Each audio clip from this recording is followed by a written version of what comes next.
সুপ্রিয় দর্শক, আসসালামু আলাইকুম। আপনাদের সবাইকে স্বাগত জানাচ্ছি এখনকার আলোচনায়।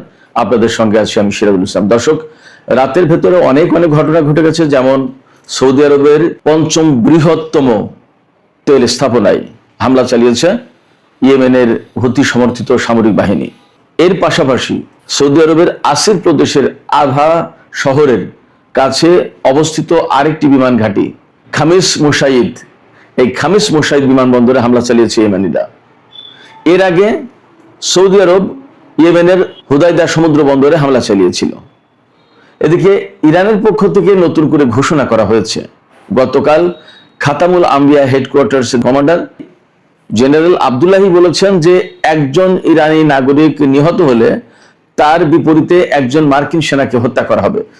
মানে ইরানের পক্ষ থেকে মারাত্মক রকমের প্রতিশোধের ঘোষণা দেওয়া হলো।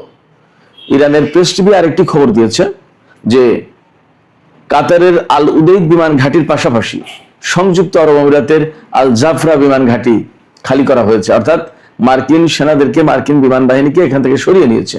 এই দুইটা খালি।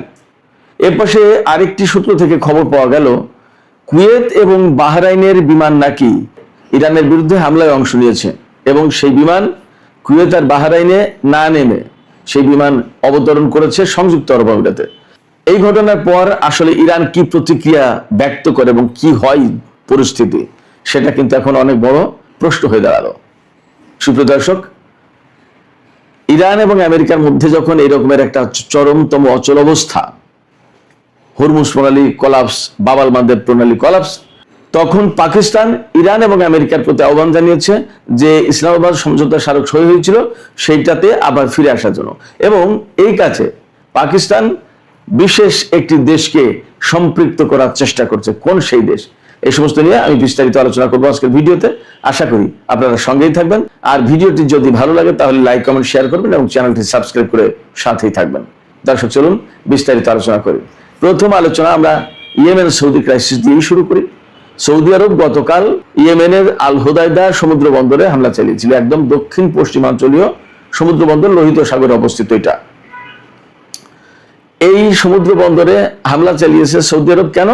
ওই যে ইয়েমেনিরা বাব আল মান্দেব প্রণালী আটকে রেখেছে, এখান থেকে সৌদি আরবের কোনো জাহাজ ভারত মহাসাগরের দিকে যেতে দেবে না, আবার ভারত মহাসাগর বাব আল মান্দেব প্রণালী পার হয়ে সৌদি আরবের দিকে যেতে দেবে না অন্য কোনো জাহাজ।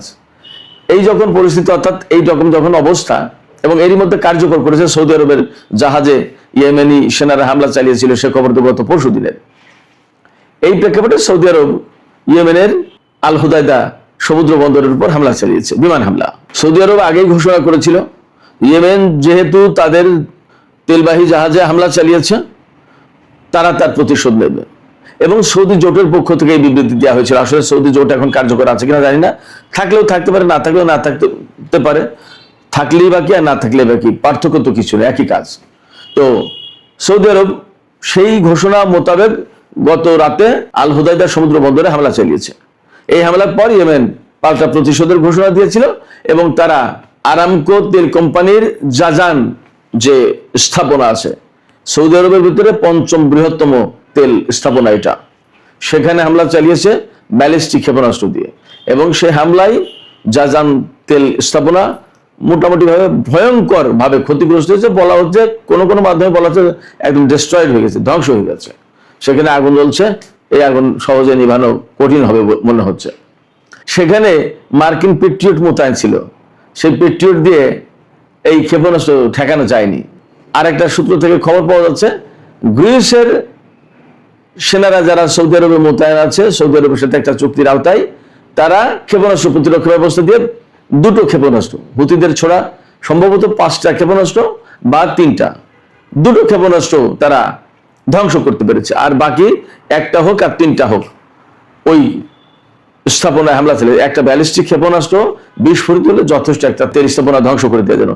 যেখানে একটা ম্যাচের কাঠি জ্বালালেই সমস্যা, সেখানে একটা ক্ষেপণাস্ত্র, ব্যালিস্টিক ক্ষেপণাস্ত্র পড়েছে, আর কি লাগে।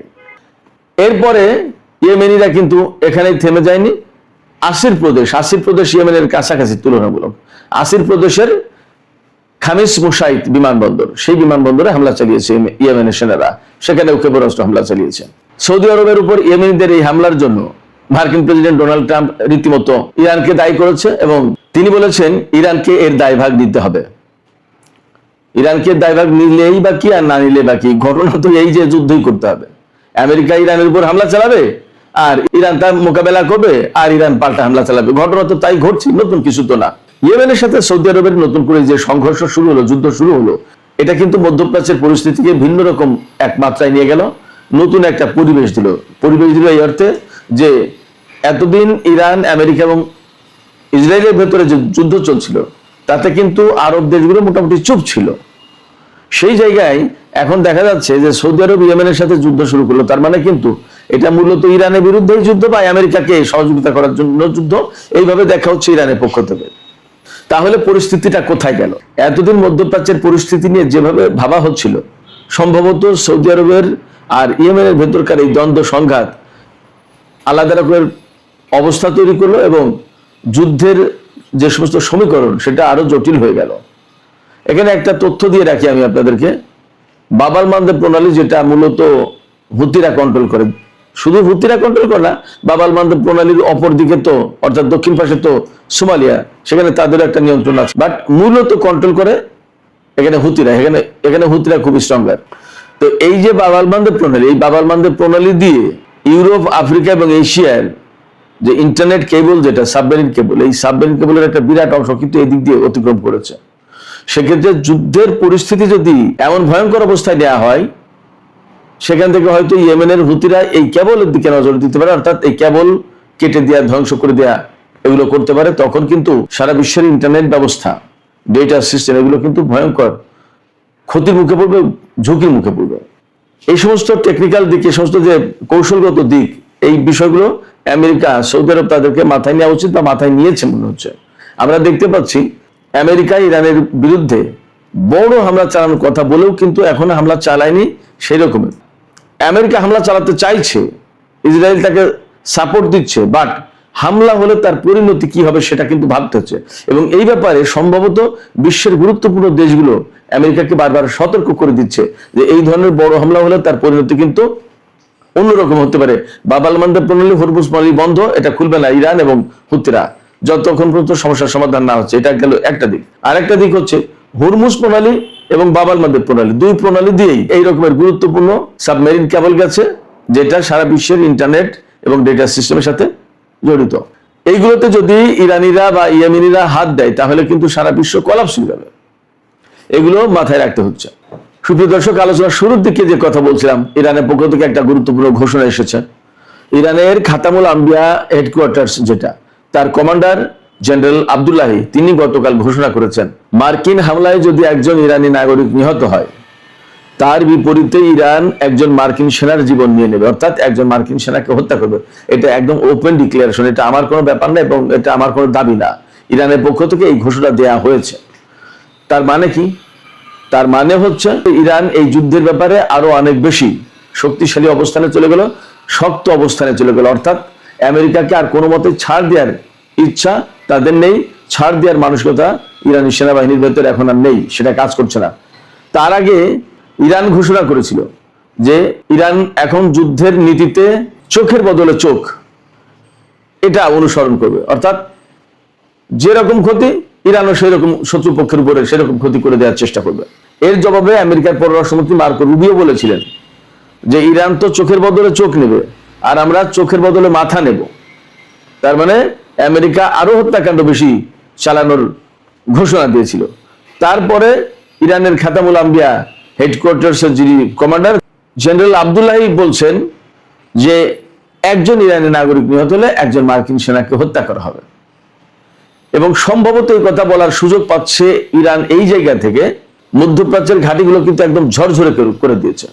অর্থাৎ কুয়েত, বাহরাইন, সংযুক্ত আরব আমিরাত, কাতার, ইরাক, এই সমস্ত জায়গায় যে সমস্ত আমেরিকার ঘাঁটি ছিল সেই ঘাঁটিগুলো বেশিরভাগই তছনছ হয়ে গেছে। যখন তছনছ হয়ে গেছে তখন মার্কিন সেনারা সেখানে কিন্তু খুব নিরাপদ না।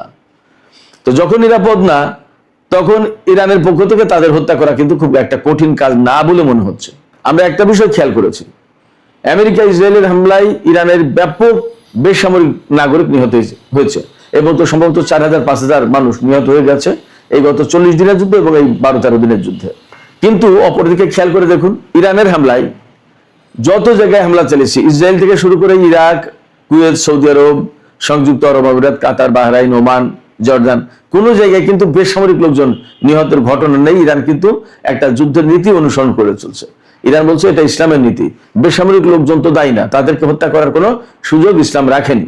এমনকি ইরানের হামলায় আমেরিকা বা ইসরায়েলের সেনাবাহিনীর লোকজনও কিন্তু কম নিহত হয়েছে।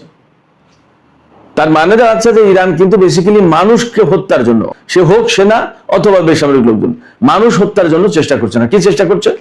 যুদ্ধের কৌশল আমার কাছে যা এতদিন পর্যবেক্ষণে মনে হয়েছে, ইরান চেষ্টা করছে মধ্যপ্রাচ্যে আমেরিকার যত ঘাঁটি আছে সমস্ত ঘাঁটি ধ্বংস করে দেওয়ার জন্য, এবং ঘাঁটিতে রাখা ক্ষেপণাস্ত্র প্রতিরক্ষা ব্যবস্থা, বিমান প্রতিরক্ষা ব্যবস্থা, আকাশ প্রতিরক্ষা ব্যবস্থা, radar system, early warning system, electronic warfare system, jamming system, তারপরে আপনার কমান্ড অ্যান্ড কন্ট্রোল সেন্টার, যত যা কিছু আছে, অর্থাৎ সিস্টেম, লজিস্টিক সাপোর্ট এবং তাদের যন্ত্রপাতি, সামরিক সরঞ্জাম, বিমান, আদার যত যা কিছু, এগুলো ধ্বংস করে দেওয়ার চেষ্টা করছে।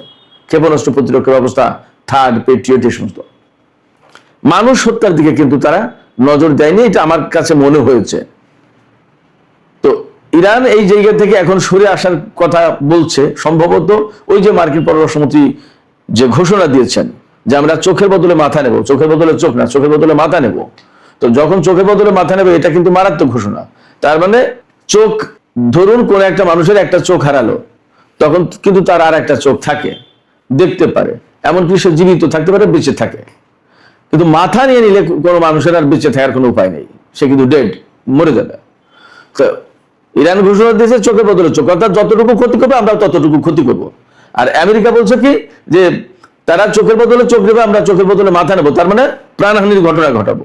এই জায়গায় এখন ইরান বলছে যে ব্যাপারটা যদি এমন হয় যে একজন ইরানি নাগরিক নিহত হচ্ছে, তাহলে আমরা একজন আমেরিকান সেনাকে হত্যা করব। অর্থাৎ দুই পক্ষ কিন্তু একেবারে মুখোমুখি অবস্থানে দাঁড়িয়ে গেল মানুষ হতাহতের ব্যাপারে। এবং আমি আগেই বলেছি যে ইরান সম্ভবত এই ঘোষণা দেওয়ার সুযোগ পাচ্ছে, মধ্যপ্রাচ্যে মার্কিন ঘাঁটিগুলো একদম নাজুক অবস্থায় পড়েছে। এই কারণে এই জায়গা থেকে নতুন একটা খবর হচ্ছে, আমি গত 2 দিন আগে বলেছিলাম যে কাতারের আল উদেইদ বিমান ঘাঁটি থেকে বিমান সেনাদেরকে সব সরিয়ে নিয়েছে। নতুন খবর হচ্ছে শুধু আল উদেইদ বিমান ঘাঁটি না, আল জাফরা বিমান ঘাঁটি, অর্থাৎ যে সংযুক্ত আরব আমিরাতের মার্কিন সবচেয়ে বড় ঘাঁটি, এই আল জাফরা বিমান ঘাঁটি, সেখান থেকেও বিমান এবং সামরিক বাহিনীর লোকজনকে সরিয়ে নেওয়া হয়েছে। দুটো কারণ হতে পারে। একটা কারণ হচ্ছে যে এই সমস্ত জায়গায় সেনা, বিমান, এই সমস্ত রাখলে, আর ইরানের উপর যদি আমেরিকা যে বৃহৎ হামলা চালানোর পরিকল্পনা করছে, মধ্যপ্রাচ্যে 100 রিফুয়েলিং ট্যাঙ্কার বিমান রেখেছে ইরানের উপর ভয়াবহ হামলা চালাবে বলে, যদি সেই হামলা চালায় তাহলে ইরানও পাল্টা হামলা চালাবে এবং এই সমস্ত বিমান ঘাঁটি একেবারে তছনছ করে দেবে, ধ্বংস করে দেবে। আমার দৃষ্টিতে এখনো ইরান নিয়ন্ত্রিত যুদ্ধ করছে, অল্প অল্প অল্প করে। কিন্তু আমেরিকা যখন একদম চূড়ান্ত যুদ্ধ শুরু করবে, ওই রকম ভয়াবহ হামলা চালাবে, তখন ইরানও কিন্তু একইভাবে হামলা চালাবে। তাহলে এখানে প্রচুর সংখ্যক বিমান এবং সেনা নিহত, হতাহত হওয়ার সম্ভাবনা, আশঙ্কা আছে। সেই জায়গা থেকে এদেরকে সরিয়ে নিচ্ছে, এটা একটা কারণ হতে পারে। আর একটা কারণ হতে পারে যে ইরানের হামলার মুখে আসলে এই ঘাঁটিগুলো আর তো আস্ত থাকছে না, সেক্ষেত্রে সমস্ত বিমান, সেনা, এগুলো সব মারাত্মক নিরাপত্তাহীনতার মধ্যে পড়েছে। অতএব ধীরে ধীরে ধীরে ধীরে এদেরকে সরিয়ে নেওয়াই ভালো।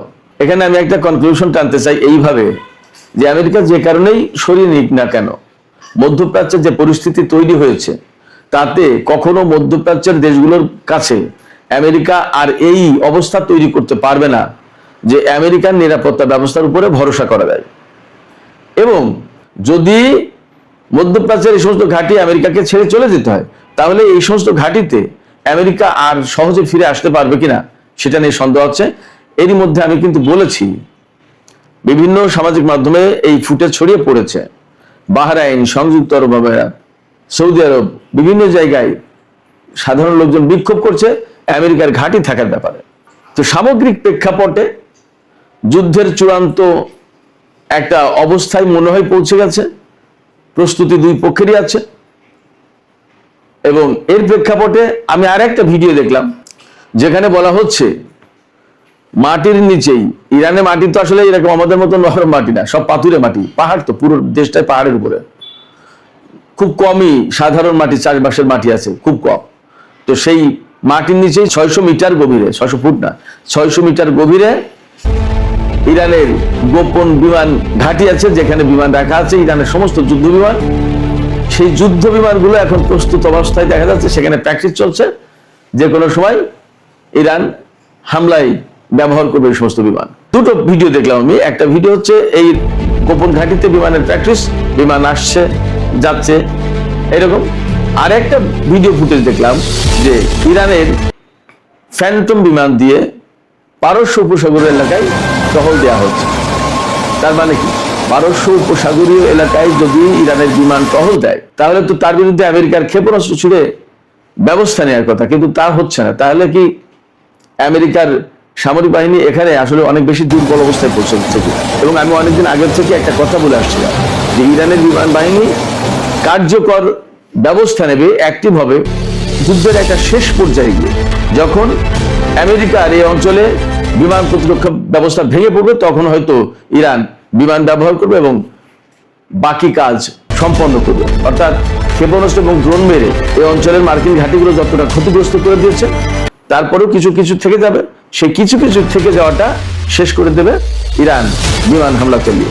পরিস্থিতি কি সেই দিকে সেখানে গিয়ে পৌঁছালো কিনা জানি না, আসলে পরিস্থিতি কোথায় গেছে। তবে আলামতগুলো কিন্তু দুই পক্ষের চূড়ান্ত প্রস্তুতির কথাই বলছে। এ পাশে আরেকটা ছোট খবর দিয়ে আমি শেষ করি। সামাজিক যোগাযোগ মাধ্যম এক্স এর একটা পোস্টে দেখলাম, নির্ভরযোগ্য পোস্ট, বাট আমি একদম নিশ্চিত বলছি না, কিন্তু খবরটা এরকম যে 2-3 দিন আগে ইরানের বিরুদ্ধে হামলা চালিয়েছে মার্কিন বাহিনী। সেই হামলার সাথে বাহরাইন এবং কুয়েতের যুদ্ধ বিমান অংশ নিয়েছে। বাহরাইন এবং কুয়েতের এই বিমানগুলো পরবর্তীতে সংযুক্ত আরব আমিরাতের একটা বিমান ঘাঁটিতে অবতরণ করেছে। বাহরাইন এবং কুয়েতে নামেনি। বাহরাইন কুয়েতে নামেনি কেন এটা পরিষ্কার না। হতে পারে যে তারা হয়তো ভয় পাচ্ছিল যে ইরান পাল্টা হামলা চালাবে যে কোনো মুহূর্তেই। এখানে নতুন একটা ডাইমেনশন আমি বলি, কুয়েত এবং বাহরাইন যদি ইরানের বিরুদ্ধে হামলায় অংশ নেয়, তাহলে এমন সম্ভাবনা বা এমন আশঙ্কা থেকে যাচ্ছে যে ইরান এই দুটো রাষ্ট্রের বিরুদ্ধে এবার ব্যবস্থা নিতে পারে। এতদিন কিন্তু মার্কিন ঘাঁটিগুলোর উপরে হামলা চালিয়েছে ইরান, এবার এখন সরাসরি কুয়েত দেশ হিসেবে কুয়েতের এবং বাহরাইনের বিরুদ্ধে হামলা চালাতে পারে ইরান, এমন আশঙ্কা থেকে যাচ্ছে। হয়তো বা এখানে ইরান যাচাই বাছাই করে দেখার চেষ্টা করছে যে কি ঘটেছে। যদি বাহরাইন এবং কুয়েত ইরানের বিরুদ্ধে সরাসরি বিমান হামলায় অংশ নেয়, তাহলে হয়তো দেশ হিসেবে কুয়েত এবং বাহরাইন ইরানের হামলার মুখে পড়তে যাচ্ছে। জানি না কি হচ্ছে কি হবে, তবে আগামী 2-4 দিনের ভেতরে মনে হয় পরিস্থিতি অনেক কিছু পরিষ্কার হবে। আর সৌদি আরব আর ইয়েমেন যে নতুন করে সংঘাতে জড়ালো, এতেও আমি আগেই বলেছি মধ্যপ্রাচ্যের পরিস্থিতি ভিন্ন রূপ পেল, ভিন্ন মাত্রা পেল। দেখা যাক আসলে পরিস্থিতি কোথায় গিয়ে শেষ হয়। সুপ্রিয় দর্শক, এখনকার আলোচনা এখানে শেষ করতে চাইছি। আলোচনা শেষের আগে আমি আপনাদের কাছে জিজ্ঞেস করতে চাই, আপনাদের মতামত জানার চেষ্টা করছি যে এই যে সৌদি আরব এবং ইয়েমেন নতুন করে যুদ্ধ সংঘাতে জড়ালো, এটা কতটা মধ্যপ্রাচ্যের মুসলিম দেশগুলোর স্বার্থে হলো, নাকি এটা বেসিক্যালি আমেরিকা ইসরায়েলের স্বার্থ সংরক্ষণ করবে? অর্থাৎ এই যুদ্ধ থেকে কি আলটিমেটলি আমেরিকা লাভবান হবে, নাকি মধ্যপ্রাচ্যের দেশগুলো লাভবান হবে? কি মনে হয় আপনাদের? আপনাদের মতামত কমেন্টে জানাতে পারেন। আর ভিডিও ভালো লাগলে লাইক কমেন্ট শেয়ার করবেন এবং চ্যানেলটি সাবস্ক্রাইব করে সাথেই থাকবেন। দর্শক, এখনকার মতো আলোচনা এখানেই শেষ করতে চাইছি। আপনারা অনেক অনেক ভালো থাকুন। আল্লাহ হাফেজ। দর্শক, অবশ্যই শুরু থেকে শেষ পর্যন্ত দেখছেন, জানছেন। অবশ্যই আপনাদের মূল্যবান মতামত কমেন্টে জানিয়ে দিবেন। তো সবাই ভালো থাকবেন। ধন্যবাদ সবাইকে।